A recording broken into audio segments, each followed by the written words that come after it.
Est-ce que vous m'entendez bien? Est-ce que vous m'entendez bien? Ah bah voilà. Salut les psychonautes. Alors je suis désolé, je suis venu sans ma moitié. Mais Chris vous embrasse. Sur la fesse droite, je crois. À la gauche. Ou au milieu. Enfin... Alors moi je vais vous parler de... Vous n'avez pas trop froid? On va se réchauffer ensemble autour de bûchers, parce qu'on va parler de chasse aux sorcières. Et y a-t-il des roues dans la salle? Voilà, bah, vous l'avez échappé belle. Voilà. Je vais vous parler de chasse aux sorcières, et bon, peut-être que vous vous demandez pourquoi un psychiatre veut vous parler de chasse aux sorcières. J'ai eu l'idée, en roulant dans ma voiture, sur la route pour aller dans mon hôpital, parce que je travaille dans un hôpital psychiatrique, en Guadeloupe. J'ai passé les 5 dernières années en Guadeloupe, et me voilà de retour. Ah bah il y en a un qui est content. Bon. Et sur la route, pour aller à l'hôpital, au croisement d'un 4 chemins, comme on dit là-bas, c'est-à-dire un carrefour, il y avait une tête de bœuf piquée sur un bâton, signe d'un mauvais présage. La Guadeloupe, c'est une terre très riche en magie, en sorcellerie. Il y a un bestiaire très riche. Il y a quelque chose là-bas de magique. Et donc c'est là que j'ai eu l'idée de faire une conférence sur les sorciers et sur la chasse aux sorcières. Alors avant de commencer, je voudrais vous faire un petit quiz à main levée. Qui pense que la chasse aux sorcières a eu lieu au Moyen-Âge? Levez la main, ceux qui pensent que la chasse aux sorcières a eu lieu au Moyen-Âge. Ouais, bah, pas tant de mains levées que ça. C'est sans doute parce que je pose la question, donc vous vous dites que la réponse n'est pas si évidente. La chasse aux sorcières a eu lieu à la Renaissance, pas au Moyen-Âge. C'est une page sombre de notre histoire qui a eu lieu au moment où l'humanisme est né. Côté pile, l'humanisme, côté face, violence barbare, côté pile et face d'une même pièce. Alors, combien ça a fait de morts? Ça a fait à peu près plusieurs dizaines de milliers de morts, il n'y a pas de chiffre fixe, c'est très difficile à déterminer. Entre 40 et 100 000 selon les sources. 40 000 selon la police, 100 000 selon les inquisiteurs. Et en fait, la chasse aux sorcières, c'est un événement qui a eu lieu, en gros, enfin, quand c'est devenu industriel, on va dire, entre le 16e et le 18e. Et on ne sait pas trop pourquoi ça a eu lieu. On ne sait pas trop. On pourrait invoquer le poids de l'Église, on n'aurait pas complètement tort. Kramer et Sprenger, deux inquisiteurs, ont été à l'origine d'un best-seller dont je vais parler un petit peu plus tard. C'était un peu la chasse aux sorcières pour les nuls. Ça a fait un malheur, ça a sans doute contribué au fait qu'on a brûlé plein de femmes, moins d'hommes et quelques enfants. Mais il arrivait que l'Église n'ait pas son mot à dire et il arrivait que des jurys populaires, sans l'intervention du curé du coin, soient à l'origine de bûchers. Donc, bon, l'Église, oui, mais bon, ça ne suffit pas à expliquer. Pierre et Léo ont parlé d'événements tragiques dans l'histoire de l'Europe, qui ont, notamment la peste noire, qui a décimé la moitié de la population, enfin, entre un tiers et la moitié de la population européenne. Ça aussi, ça pose un truc, quoi. Ça vous change une civilisation. Quand on ne comprend pas comment ça marche, on cherche des responsables. Et donc les gens un peu bizarres, les gens qui sortent la nuit à la lumière de la lune, ça peut faire des coupables tout désignés. Mais ça non plus, ça ne suffit pas. Les grandes catastrophes de l'Europe, qui ont eu cours en Europe du 14e au 18e siècle, ça ne suffit pas non plus à expliquer. Il y a peut-être la condition de la femme. Le fait qu'une femme soit revêche, qu'elle refuse de faire ce qu'on lui demande de faire, qu'elle soit homosexuelle, qu'elle sorte la nuit alors qu'elle n'avait pas demandé l'autorisation à son mari. Enfin bref, qu'elle fasse des choses qu'elle n'était pas censée faire ou qu'elle ne fasse pas des choses qu'on attendait d'elle. Ben ça aussi, ça pouvait énerver et ça pouvait suffire à l'accuser de sorcellerie. Donc, tout un tas de petites raisons qui, à mon avis, tout ensemble peuvent expliquer le phénomène, mais prises isolément, ne suffisent pas à elles-mêmes. Bref, la chasse aux sorcières, c'est un climat de suspicion. Et vous n'étiez pas accusé de sorcellerie parce qu'on vous voyait, on vous prenait en flagrant délit de tracer un pentacle sur le sol ou d'égorger une chèvre. Parfois, la rumeur suffisait.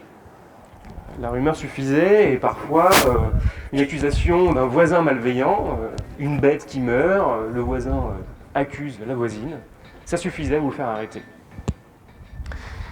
Mais une fois que vous êtes arrêté, l'histoire ne s'arrête pas là, il faut vous extorquer des aveux. Et ma fameuse Madeleine, 33 ans, c'est une espèce de portrait robot. Un portrait robot de l'ensemble des signes et des indices qui pouvaient faire suspecter une activité de sorcellerie. Dans ces signes, on retrouve, vous allez voir, une grande majorité de ces signes et de ces indices sont complètement indépendants de la volonté de la personne. Elle y est pour rien. Prenons un exemple, les antécédents familiaux. Quand une personne accusée, quand on retrouve dans son histoire familiale le fait que, par exemple, sa maman était une sorcière, elle y est pour rien, mais rien que ça commence à éveiller les soupçons. Quand on est une maman sorcière, il y a déjà une ombre au tableau. Si on est roux, là c'est mal parti aussi, on n'y est pour rien pourtant.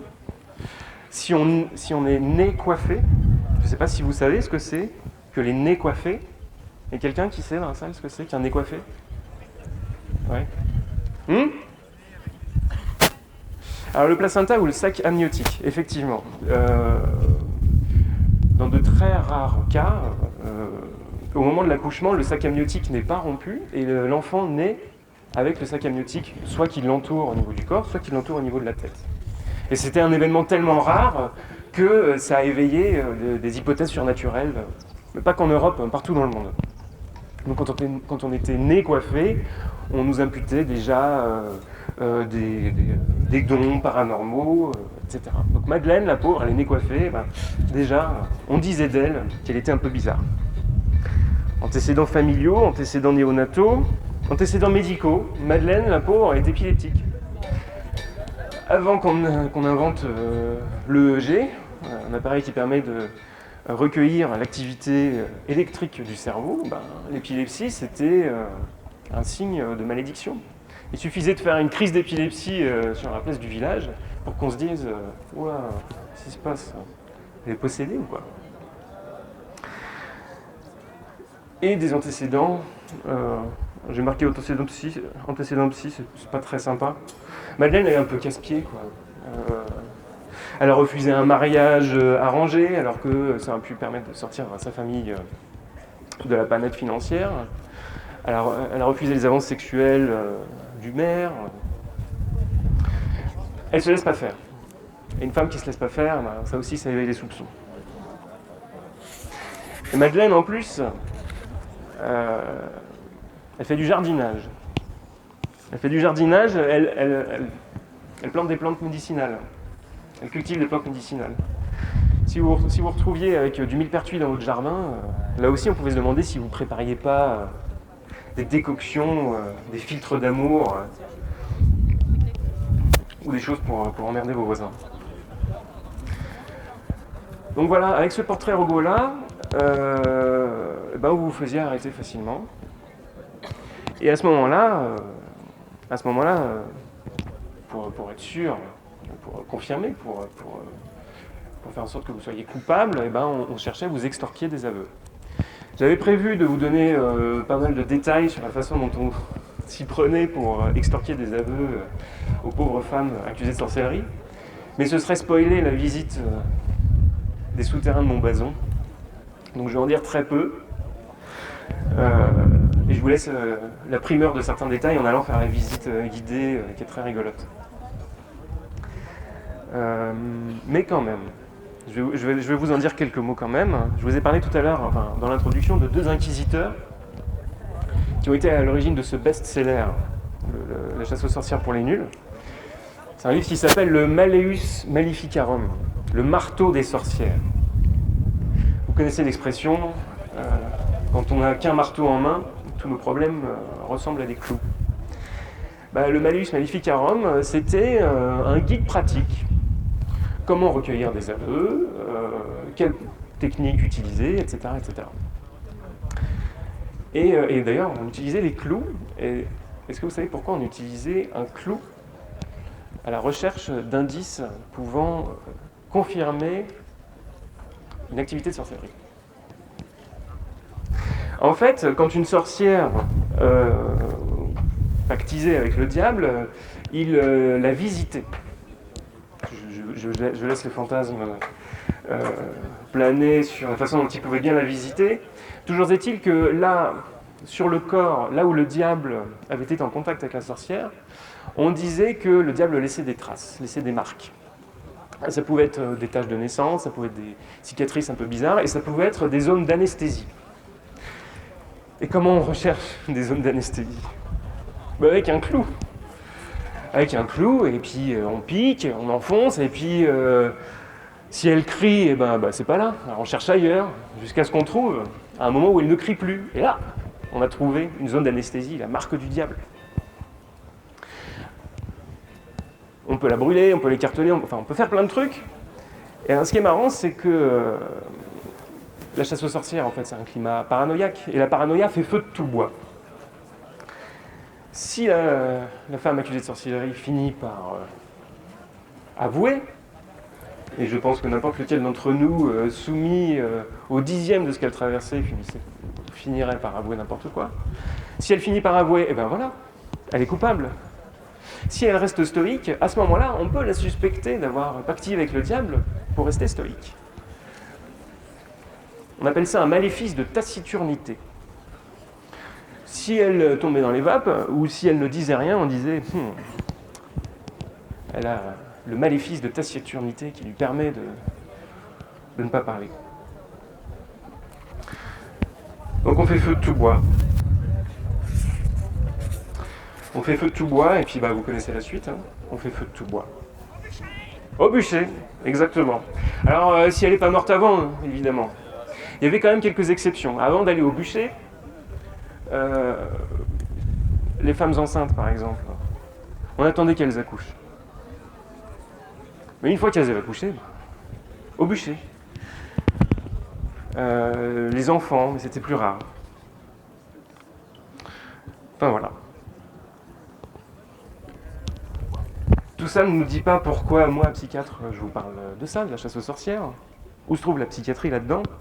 Certains auteurs disent que la psychiatrie est née au pied des bûchers. Parce qu'il y a un moment, il y a quand même des gens, il n'y a pas que des médecins, mais il y a quand même des gens qui se sont dit c'est peut-être pas très cool ce qu'on fait.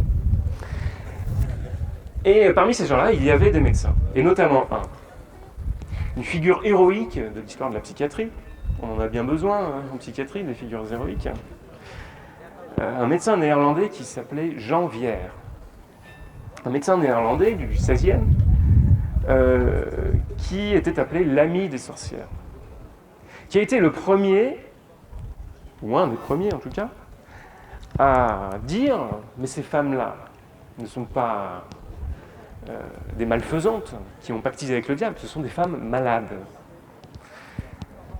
Des femmes épileptiques, des femmes dépressives. Je ne vous ai pas parlé de la dépression, mais dans certaines formes très graves de dépression, qu'on appelait, il n'y a pas si longtemps que ça, des mélancoliques délirantes.